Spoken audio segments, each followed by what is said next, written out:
Okay, this is the second video on transforming this space from these garden boxes to an in-the-ground garden where we couldn't do it before. I've only done a tiny bit that I didn't film since the last video. It was too dark to finish filming me putting the mulch around the greenhouse, but that's pretty much all that I did. Flattened it, put a little tiny bit more, and I was gonna keep moving this morning, figured I'd pull out the camera and show a little bit more that we're doing. I haven't gotten any more deliveries of mulch yet, but we can do a little bit to prepare, and that's getting this picnic bench out of the way. And I have a canopy that was over the picnic bench also for lunch the other day. That's got to go, and that's pretty much it. Oh, I also want to show you some other things that we're using this mulch for. We've been fertilizing and covering our trees with them.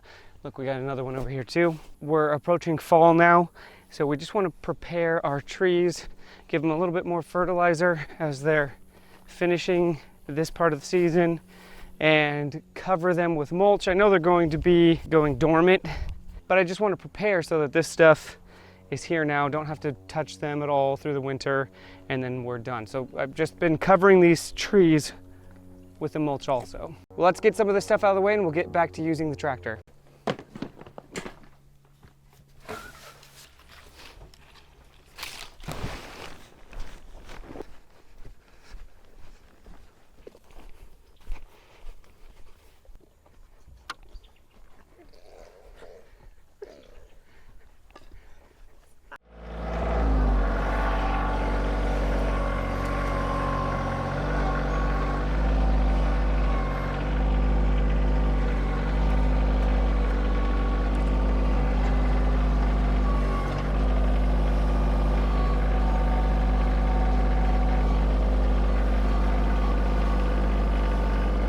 Hold on, make sure let's get it kind of flat.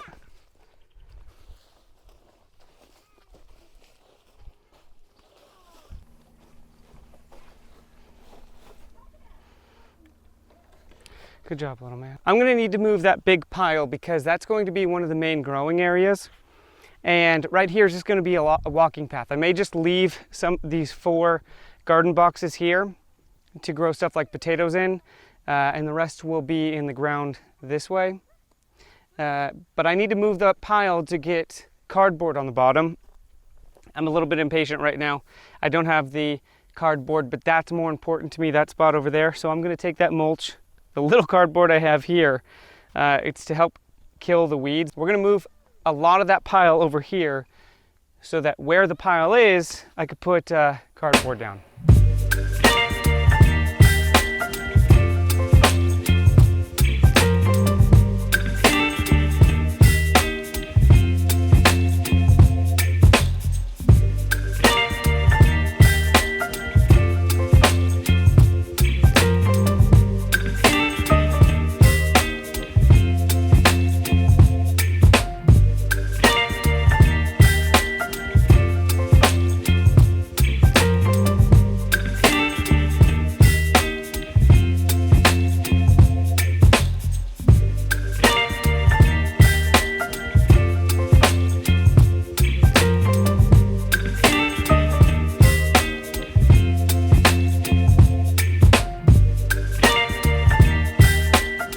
All right, it's the next day, and what I've been doing is scooping the mulch and then turning around and driving it when I could just push it. The reason why I didn't do that, I didn't want to get a bunch of wood chips on the floor and then put cardboard over it, but the cardboard's going to compost down anyway, so I'm going to save myself some time, and I'm just going to push this pile over.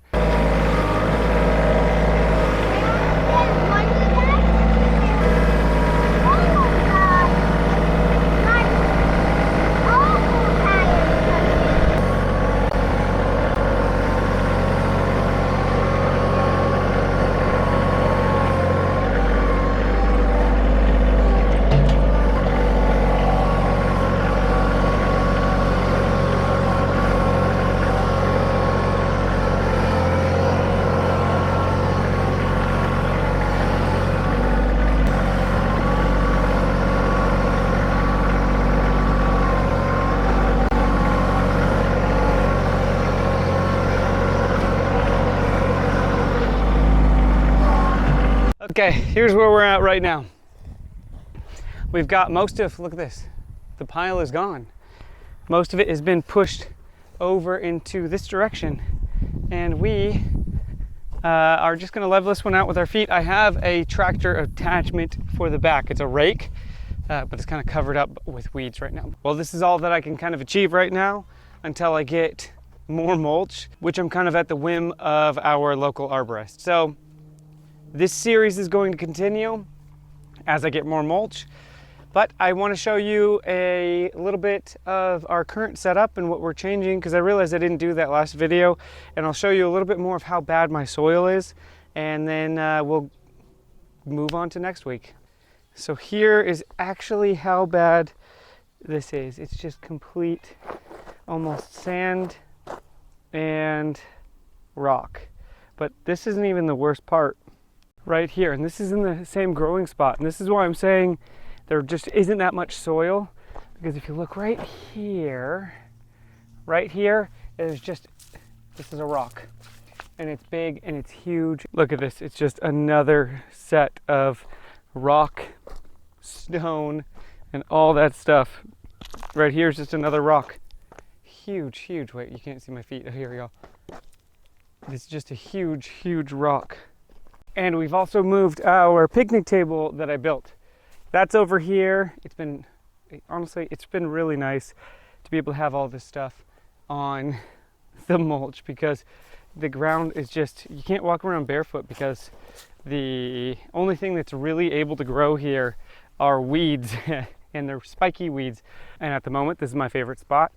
These are all ready to be picked, and you know what? Little side note, I could show you how I know they're ready to be picked. For one, they're orange, and two, look, this one, everything on the stem is dead. While over here, this is still pretty green. The tendril is dead, so I could feel confident picking this up, but you know, the stem is still green, so it's still bringing nutrients in. This one's running out. This one's about to go bad. Not go bad, but the stem's about to die off here. And then here is a huge project that we have going on as we're also building up this garden area. This right here, these are rain barrels. And we were going to catch rainwater off of the greenhouse and bring that water over to the barrels. But the biggest problem that we were having is that the boxes in the garden were right here, a little bit on the even part of the ground, because our home was up on a hill, and we couldn't effectively get the water from the rain barrels to the garden boxes that are right here without carrying buckets over to it. So that was an issue that we were coming up with. So we decided to put rain gutters on our house, because they were never there, and run water from the top of our hill all the way down. And I'm going to repurpose these rain barrels as first flush systems for the house rainwater collection. And that rainwater collection from the house, because it's coming downhill, is going to have so much water pressure that I'm going to be able to water anything down here. And then we're going to run a line into the greenhouse. Let's go into the greenhouse, and then I will show you. Okay, now that we're in the greenhouse, it's at the end of the season, so most of the stuff's dying off. This is butternut squash, which we have gotten so much from, and this whole wall was fully covered. Most of my tomatoes have already, there's still some green on here, but have already been picked off of. And then I have a garden box under here that is active. And this side I was using for storage temporarily, because I'm going to do the same thing on this side. I'm going to bring dirt in over here and have two sides to grow.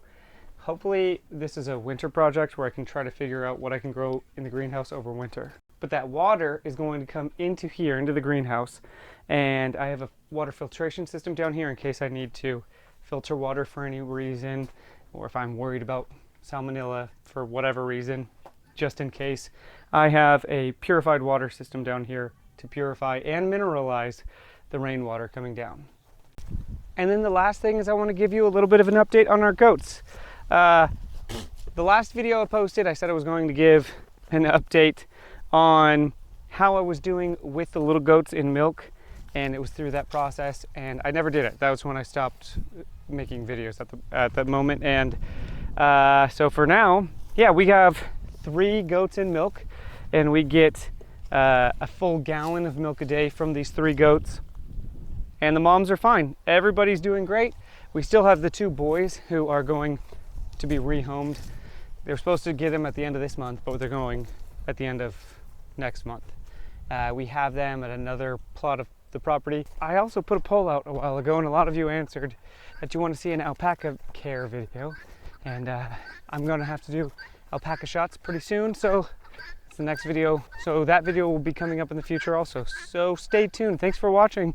This whole gardening series on changing this layout is going to go over time, so stay tuned. It may be a slow process, but I'm excited to share the whole thing. All right, I'm a day late on this video, and it's because as this video was about to go out yesterday, I got a text message, and I wanted to make sure that I included this at the end of this video so that you can see the progress that we're going to be making, and it's really exciting. Now, I didn't know when I'd get my next delivery. I could be sitting for the next year and not knowing when I'm gonna get that next mulch delivery, and it's a bit stressful to then try to make these videos, try to grow my garden, and then not really know when I'm going to get my next delivery of wood chips. But then I got this text message this morning, and it's from the company that delivers me the mulch. There's a woman who works inside of their office, and she texted me this morning, and here's what she said. Hey, has there been another truck that's arrived to drop you off any mulch yet? I'm not sure what the issue is and why they haven't dropped off more, but I'm really excited about the back to Eden method of gardening, and I've spent some years woofing on small farms and working for trade on small farms, and I've had a lot of experience with this method. I'm so excited to see the process and change in your garden, and I want to get you as much mulch as I can. As soon as there's a free truck, I'll pick it up and deliver it for you myself.